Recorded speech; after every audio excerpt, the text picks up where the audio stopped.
안녕하세요. 밀리터리 미니어처 매니아 3M입니다. 현재 험비, 아파치, 코브라 또는 바이퍼 헬기, 드론과 같은 2차 대전의 무트집, 셔먼 같은 것들이 미군이 나타나면 어디 힘없이 나타나는 아이콘들입니다. 이런 것들은 전쟁의 승패를 가르는 중요한 활약을 하고 그 생김새 역시 독특해서 미군 이미 전쟁에 투입되었음을 강조하는 극적 요소로 사용됩니다. 그런데 미군의 결정적인 특징이면서도 비교적 주목을 받지 못하는 미군의 무기가 있었죠. 오늘 말씀드릴 C-47 스카이트레인입니다.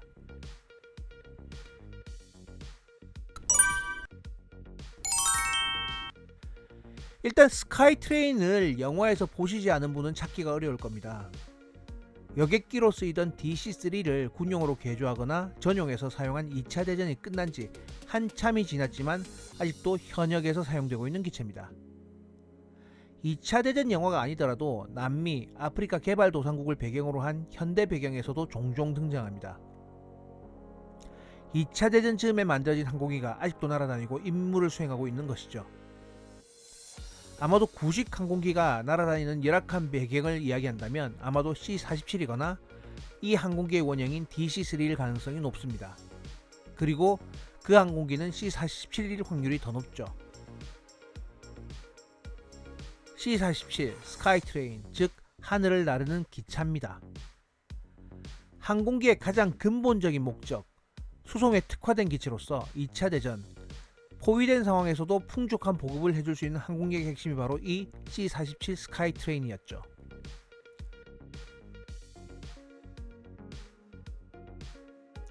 노르망디 상륙작전, 마켓 가든을 소재로 한 영화에 엄청난 숫자가 등장하고 일단 미군이 하늘에서 뭔가 받으면 다 C-47입니다. 가급적 대량의 물자를 원거리로 실어 나른다는 임무를 감안하면 중폭격기와 크게 다르지 않지만 기본 설계가 민간 여객기라는 것이 다릅니다. 크게 뛰어나진 않지만 생산 비용과 운영 비용의 최단성을 맞추면서 신뢰성을 확보할 수 있는 기체. M4 셔먼, M1 게런드 같이 적보다는 압도적이지는 않지만 수적 우위를 유지할 수 있는 신뢰성 있는 대량 생산 기반의 무기. 전형적인 미국 기체입니다. 이런 C-47 스카이트레인은 시작은 여객기였습니다. DC-3, 즉 더글러스에서 만들어진 여객기로 민항기용 기체에 매우 중요한 입지를 다진 기체로 평가됩니다. 탑승 인원은 최대 32명으로 현대 기준으로 보면 매우 작은 기체입니다. 국내 저가 항공사의 소형 기체인 보잉 737도 120명 이상은 태울 수 있는데 32명이면 정말 버스 수준이죠.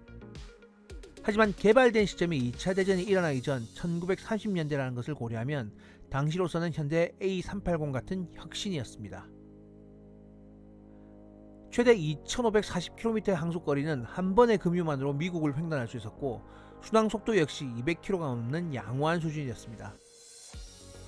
한국에서 미국 주요 도시까지 보급 없이 한 번에 날아갈 수 있는 21세기 항공기를 감안하면 크게 와닿지 않지만 당시로는 매우 획기적인 스펙이었죠.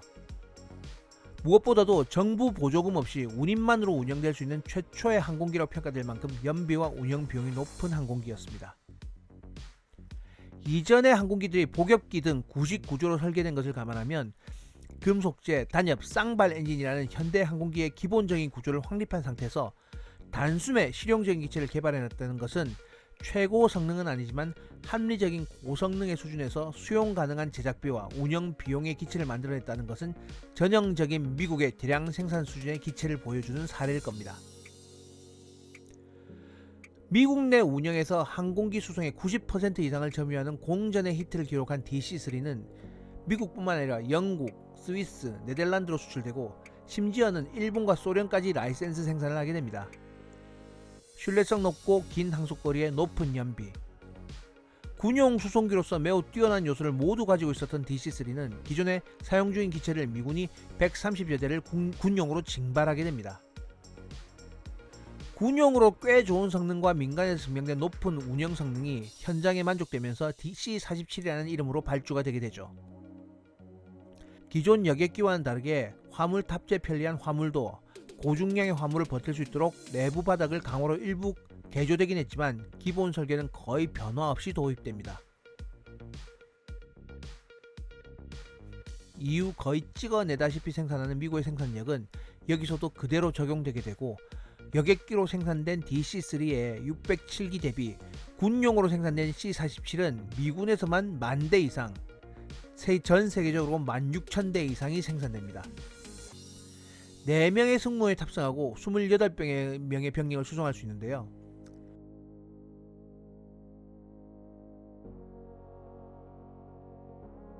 (2차) 대전 당시 위성도 GPS도 없는 상황이므로 무성과 항법사가 필수적으로 장거리 비행에 필요하므로 승무원 운송 능력에 비해서 4명은 좀 많죠.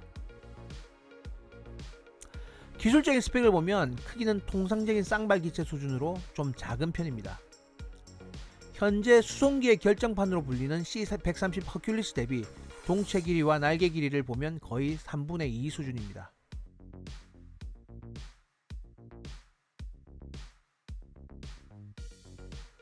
기본 중량이 8.2톤, 최대 이륙 중량은 14톤으로 연료를 포함해서 수송 기능은 약 6톤 정도니까 가능한 최대 수송 중량은 3.5톤 정도 됩니다. 항속거리는 2,500km로 후방 항공기지에서 보급, 수송, 공수병력 투입에는 부족하지 않았으나 적은 수송량은 10,000대 이상의 대량 생산으로 따라잡았습니다.